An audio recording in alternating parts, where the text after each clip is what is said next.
Bu ayki gıda dağıtımında 57 paket gıda dağıttık Çermik ve köylerine. Gıdalarımız 6 kalemden oluşmaktadır. Bu yardım paketlerini normalde her ay dağıtıyoruz. Fakat son zamanlarda yardım dağıtmada biraz sıkıntımız vardır. Sıkıntımızın sebebi yardım yapanların aynı kalması fakat yardıma muhtaç olan insanların her gün artması. Yeni yaptığımız tespitlerle birlikte sürekli yardıma muhtaç olan insanların sayısı listemizde artmaktadır. Bunlara yardım edebilmek için de bazen oluyor ki eskiden verdiğimiz yardımları aylık verdiklerimizi 2 aylığa çıkarıyoruz veya 3 aylığa çıkarıyoruz. Bu da daha önce düzenli her ay yardım yaptığımız insanlar acaba bize vermemeleri başka bir sebebi mi var diye düşünebiliyorlar. Biz istiyoruz ki yardım yaptığımız insanlara, muhtaç olan insanlara, ihtiyacı olan insanlara düzenli bir şekilde yardım yapalım.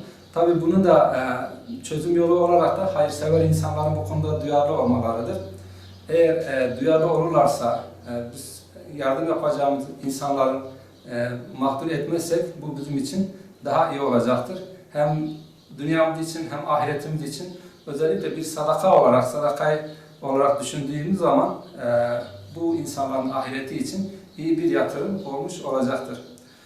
Yardım yaptığımız insanlar sürekli artmasının sebepleri arasında boşanma davaları, eşlerinin terk ettiği kadın ve çocuklar, eşleri ölen insanlar veya hasta olan insanlar, kaza geçiren insanlar, böyle olunca da sürekli yardım listemize, yardıma muhtaç olan insanların listesine yenileri eklenmiş olmaktadır.